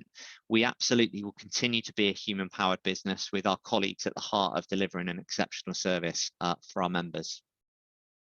And so that leads me to then what some of our other colleagues who don't necessarily provide that human-powered service on a day-to-day basis are working on. And one of those things that we just launched recently was a heat pump initiative. And you will, I hope, be seeing more of this innovation to come. And I'm not going to go into clearly how heat pumps work. Much better people than I to talk about that. But we're trying to incentivize and encourage our borrowers to think about installing heat pumps. And whilst we recognise that they are very good for a number of projects that we're helping with at the moment, we also recognise that there is a significant cost to some of those heat pump installations. And so therefore we are wanting to try and help with and encourage that cost to be lower, and therefore incentivise some of our borrowing members at the point at which they're taking a mortgage out. I should just say this is available to all new and existing borrowing members, and picked up some really nice comments in some trade press, i.e. mortgage press, when it was launched. Something that I'm really excited about that is coming in January is that we're about to launch a new advanced staged payment mortgage for MMC, or what is known as the modern methods of construction. And MMC is a term which is used to describe an alternative construction practice, which sees prefabricated, panelized units, off-site construction, which are then shipped into the building site and fundamentally reduce the actual overall build length from approximately 19 to 20 months to anywhere to 3 to 4 months. And you can be in your house in 3 to 4 months of construction. And why I'm so excited about the advanced stage mortgage is, one, we've had to do a lot of work to get there. Nobody on the market is doing this. And actually, it's going to open the market up to a different generation of self-builder who may not be as well capitalized as the traditional self-builder is. So I do think this really showcases in a very nice way the art of the possible and innovation that we are currently working on.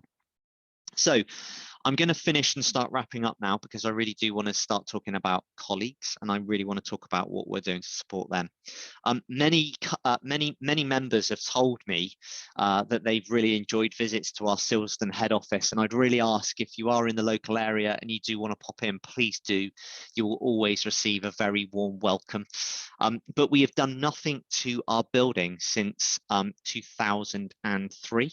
And our building is a very innovative building in terms of heating supply and how it was designed, but is fundamentally needing an update. And in a hybrid working environment, and clearly, you can probably see that I am at home today, we need to also make sure that we evolve the building to make sure that it can really truly support a hybrid working environment. And so therefore, we've just kicked off a refurbishment program. We have closed the building today and tomorrow, and over the weekend we're going to be doing some significant alterations and works. It's a 3-month program, just to put that into context, with some really kind of innovative things that we're doing, including a customer member meeting room on the ground floor. So for those people that don't already have a relationship with Ecology, this is where we'll be meeting some of them. And for those that do, this is where we can have a cup of tea and hopefully a nice organic biscuit from the Mull Bakery. We're also going to be extending our mezzanine floor, which is our add-on to the building to allow for more capacity.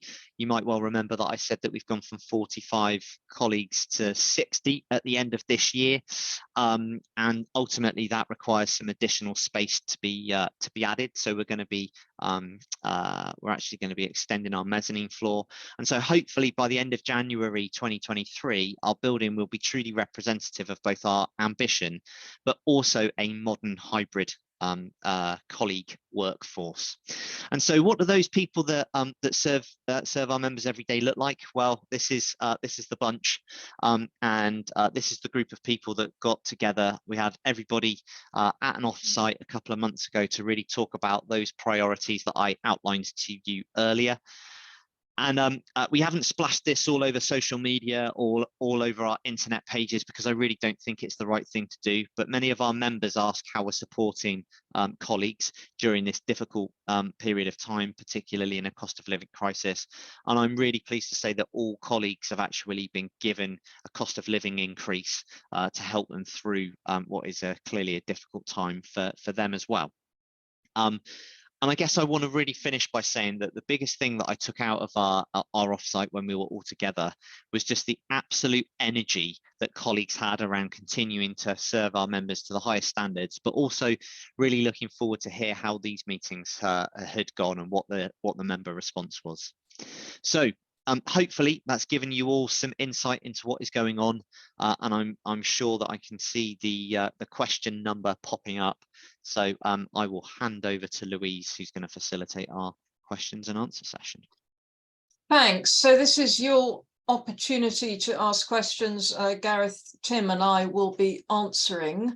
I don't think we need this slide up now. If we could unshare our screen, Gareth, that might be helpful. Thanks. So lots and lots of questions in the Q&A. Do keep them coming. I don't know if we'll be able to get through them all, but we'll try. I'm just going to take them. It's probably a somewhat random order, but who knows? With over 20 million retrofits needed, how can the ecology influence other building societies and banks? I always say, well, what we must do is develop innovative products and then not mind when other people nick them. Gareth, you sometimes pull me up on that one. Yeah, and you say nick, I say license. And you know, I think there's a very serious point to that, is that I see our responsibility very much to be challenging the norm. And ultimately, that's why we're going to invest in a product-led and PR-led strategy, so that we can continue to innovate and do the things that we've done with things like Sea Change, because I think we are one part of the overall jigsaw. And when I look at retrofit, I think there's a challenge around public policy. I think there's a challenge around private capital. I think there's a challenge around the supply chain. I think there's a challenge around access to finance. I think there is a challenge around skilled labor and workforce. And clearly we can't solve all of those 5 problems on our own, but we can make sure that we're agitating for change. We can make sure that we attend those House of Lords, the parliamentary select committees, to give our evidence in an unbiased way, and that we continue to work with partners to address the problems. I do have hope, however. I do have hope. Yeah, thanks. So that's great. And it's really, if other institutions realize that in order to be competitive, they've got to do the right thing, that's great. I'm concerned about the move of organisation towards online information, communications and transactions. Will we ensure we won't go along this route completely? I think you've already answered this, but maybe you'd just like to emphasise the answer a bit, Gareth? And I think the answer is very definitely yes. We're a human-powered business and we'll continue to do that. Yeah. I also recognise that for a good number of our customers and members, bluntly, there's a real challenge around digital exclusion, which then ends up leading to financial exclusion. And as an organisation whose mission is also around the social fabric of our nation, this is not something that we're going to be retreating from quickly. Actually, what we're going to be doing is offering additional ways to access ecology. The strategy was developed in somewhat more stable times, inflation, energy price rises and everything. Tim, as a member of the board, do you feel that our strategy stands up even in these new times? You're still on mute, by the way. Thank you. Yeah. Yes, I definitely do think it stands up. It's designed to be like everything about ecology long term. It's not a sort of a this year, and then we have to do it all again next year. This is a long term thing, as Gareth said, with a 2030 approach, looking ahead to 2050.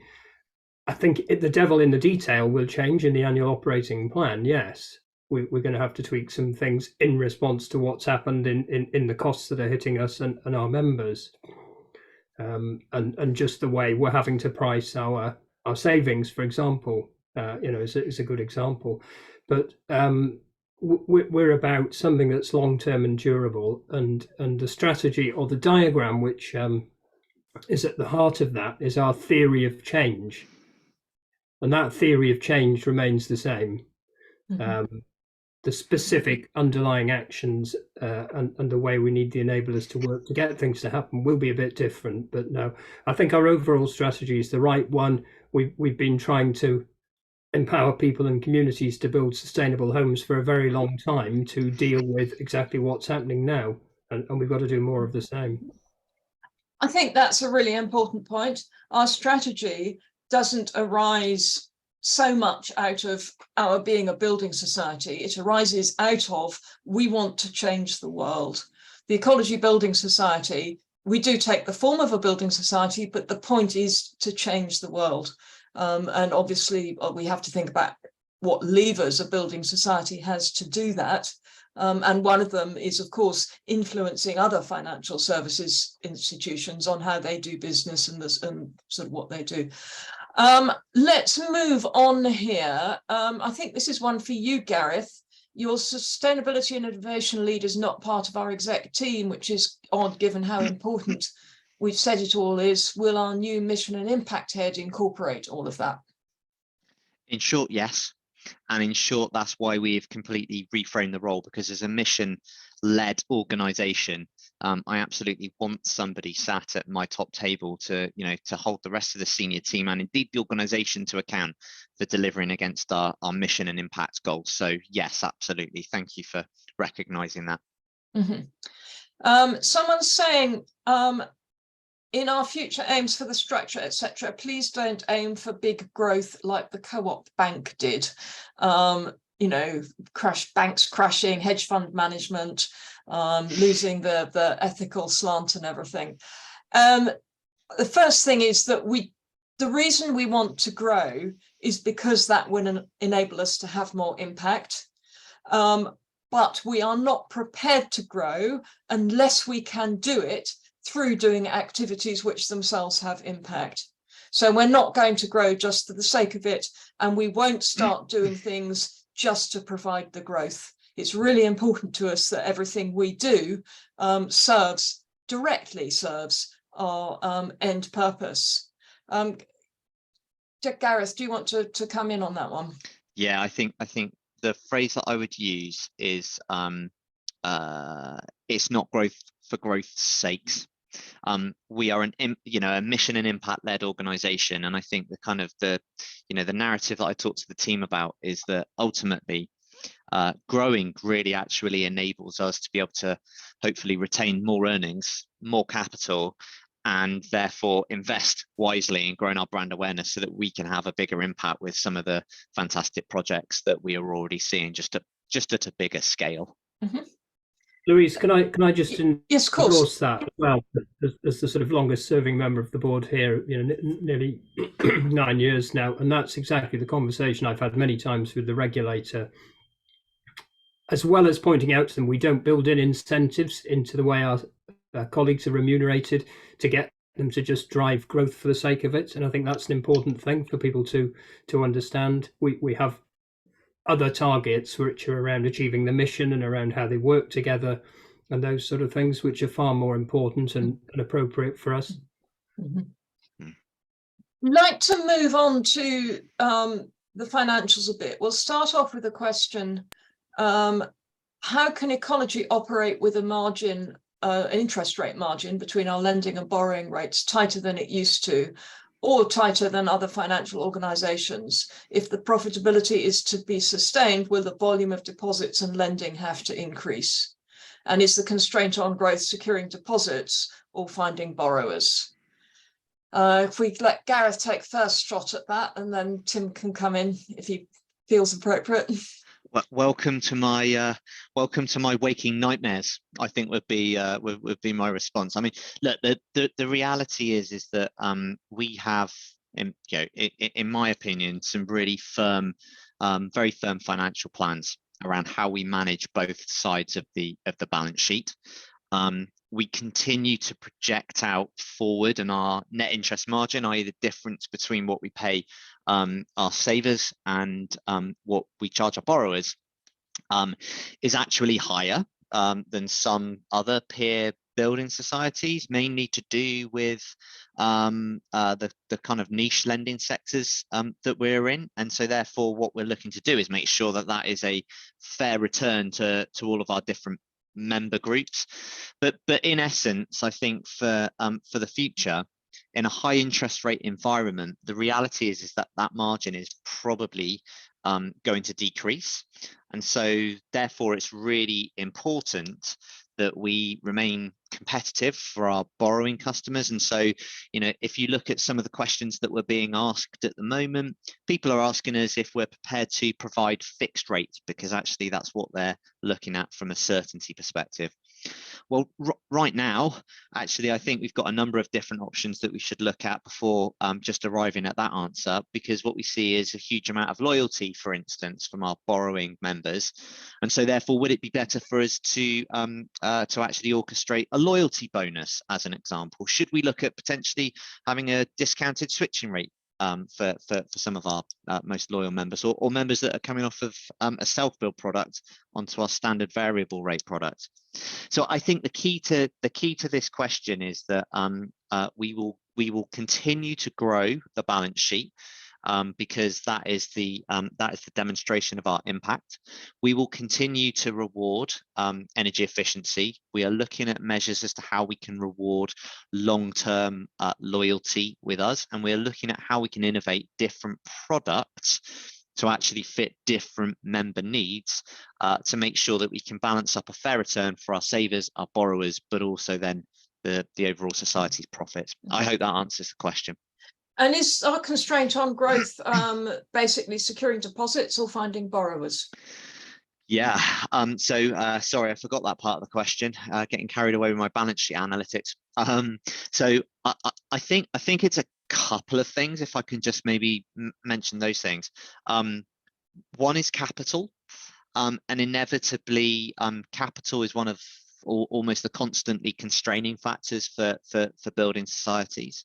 But in turn, I think we've got a huge loyalty and member base, which would be very responsive if, say, for instance, we put our 1% guaranteed accounts back on accepting live deposits. I think that would be, something that our members would really look at and say, okay, my loyalty is very much with ecology. So I don't necessarily think it's finding borrowers. I think actually making sure we stay true to the mission, stay true to our values, and can find projects that we want to support that are going to have the right ecological benefits, and also help communities to thrive. It is a challenge, which is why we can't do it all our own and need to work with partners. But we also need to just recognize that part of the investment over the next coming couple of years has to be to try and work out some of the processes that have grown up organically and are quite cumbersome, because inevitably one of our other constraining factors is that we don't want to just keep adding lots and lots more colleagues to inefficient processes, because inevitably that's actually not helpful in the end from a member experience perspective. So I do think we've got a couple of constraints. It's capital, it's people power, it's processes and efficiencies around that, and then making sure that we find the right projects to support overall that are in line with the values and the mission. And Tim, do you have anything to add to that? You can say no. No, I'm not going to let Gareth have the last word there. No, I think one of my colleagues on the board, Chris Newman, and I have, for a number of years before the AGM, done a slightly flippant, sort of light-hearted look at how do building societies work. And we use a number of analogies there, or images, but what the one, scales came up in Gareth's presentation earlier on, but seesaw or water flowing in and out of a bath, or those kind of things. We use all of those. It's basically the balance. I think that's the point that Gareth's making. You've got to have a balance between the two, but that's the cash coming from savers and the demand from borrowers, but it's underpinned by capital. Mm-hmm. And just remember that we're only 42 years old, so we haven't got 150 years of accrued capital, whereas other societies have. So, you know, for us, that is a pinch point always. If you've got the money, you can invest in the people, you can do everything else. So it is about capital. Yeah. Okay, a couple of questions have come in about our savings accounts, and I don't know the answers to them, and I'm hoping Gareth does. If not, we'll try and get back to people. I believe the limit for ISA saving with Ecology is 125,000. If that's right, can you explain why other buildings, because other building societies don't seem to have this, and can the limit be increased to support Saver and Ecology's ambitions? And then there's another question, why are members restricted to one savings account? It would make sense for those saving to invest more if they wish, or do we only offer ISA accounts? Two great questions. And obviously we don't offer just ISA accounts. We have instant access notice accounts and also regular savings accounts. It's absolutely one of the things that is top of my list in terms of the deposit limits, 125k. Originally, and I think this is where, you know, stuff grows arms and legs from sort of legacy, but originally that was put in place really to try and manage the risk that one customer could have a member could have a huge amount of money with us, withdraw all of that money, do an ISA transfer, and the operational and potentially liquidity challenges that might pose for us. Ultimately, I think we are in a different place right now. So that is that is genuinely one of my things on the list. ISAs are limited to one member, and that might be where I think maybe the question might be coming from. But that doesn't then preclude you from applying for a regular saver or an instant access account as well. Mm-hmm. But that is around making sure that we comply with our HMRC rules. And then the sort of the broad thing as well is that our regulator works very closely with the Financial Services Compensation Scheme, of which the limit is £85,000 for any one single depositor in any one single organisation. And so therefore, that £125,000 limit was also put in place just around prudency to comply with the FSCS rules. But it's one of the things on my agenda to really look at. Thanks. We're going to move on to the board now. Somebody says, we've heard about the new structure and roles for the exec team. Can you tell us a little about the non-exec directors, and will we be reshaping the board in the light of the new strategy? The answer is yes and no, in that yes, of course I can tell you a little, and we're not reshaping the board in the light of the new strategy explicitly, but. So we have 7 non-executive directors on the board of very varied backgrounds. We all have completely different, come from completely different types of day jobs. And not many of us have had executive experience in building societies or financial institutions. This makes us quite unusual as a building society. Many building societies do have boards of sort of building society pros, if you like. But we have people whose background is in sort of sustainability type, various forms of sustainability efforts and all sorts of other things like that. So we're very proud of that. We do we are actually looking for new non-executive directors just at the moment. I'm afraid the application date just closed, but you know, it's an ongoing thing, and we will be looking again next year as directors retire by rotation. Of course, we bear our strategy in mind as we're looking for new board members. What we want of board members is, firstly, they have absolutely got to be committed to our vision, our mission, and our values. That's the most important thing, that they share and are passionate about what ecology wants to do. But we also, of course, want them to be able to bring experience that can help us get there.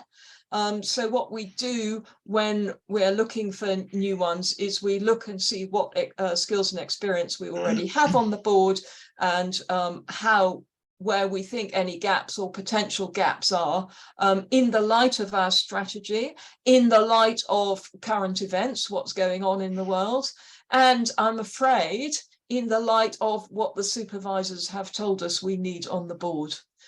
We don't have a completely free hand with this. We are supervised by the Prudential Regulation Authority, which wants to make sure that we've got people who basically are competent to run a building society. You know, there's a lot of money involved. There's well over £200 million on our balance sheet now. You know, we have to recognise our responsibilities in that area. So it's an ongoing process of trying to keep the board to be the best team. It's not about individual people here, it's about team, how we operate as a board, and what we can bring collectively. Tim, you've been a member of the board for 9 years now, and you're actually stepping down at the next AGM. Do you have any more light to shed on this process?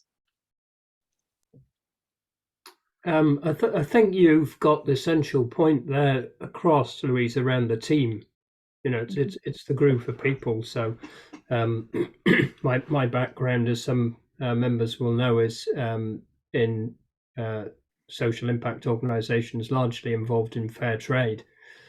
And I am actually a day-to-day executive of an institution that lends money in the fair trade space, based in Newcastle. So I bring that particular skill as well, and experience, as well as mutuality, which I think is incredibly important for the building society. But the team is a real mix of all of the different skills that we need, and it's about refreshing that periodically. So 2 of us will cycle off in April, and we've already got 1 new colleague in the last few months, and then a couple more next year to keep refreshing the group. Okay, we've got some questions. Oh, this is an interesting one. Rural housing is very reliant on heating oil. This is not good news for all sorts of reasons. Obviously, the emissions, the pollution, and so on, but also the cost. I know I have many friends and family members who complain enormously about heating oil, or some are using LPG, which is equally nasty in many ways. Is there anything we could do, Ecology, any products we could develop to help with this? Yeah, so maybe I'll take that. That's a very well-timed question. I was having a conversation with somebody about that only literally this morning, but let me outline from my kind of experience my thoughts. So I think whole-scale renewables inevitably are properly outside our comfort zone from a kind of skills, knowledge, and experience perspective. I was up in Scotland this week, and I was talking to the director of the Communities Housing Trust up there, who was talking to me about a wind farm that he's looking to build to try and really power a rural community, which is completely off grid, which is inevitably having to use LPG at the moment, which is unhedged, and giving people a considerable, headache. I think the downside risks are quite significant, if I'm honest. Infrastructure projects in renewable are notoriously, anywhere between two to 3 years. And if I'm really candid, I don't necessarily think that we've got the risk management ability within the building society in order to be able to manage some of the significant risks around green finance, renewable investment projects. So that's my sort of downside risks. The reality is, though, that our mission is also to try and help communities to thrive in the broadest sense. And so the conversation this morning was about what could we do to try and contribute to potential for an action fund as an example. Is there an opportunity for us to be able to contribute capital, link up stakeholders whom are involved with different housing projects? So my immediate response would be, I don't necessarily see a product that we would manufacture in-house, but are there ways that we can contribute from either a funding perspective, a capital perspective, or using our well-known supply chain that we've got for different elements and potentially getting market players together. Okay, we're running out of time.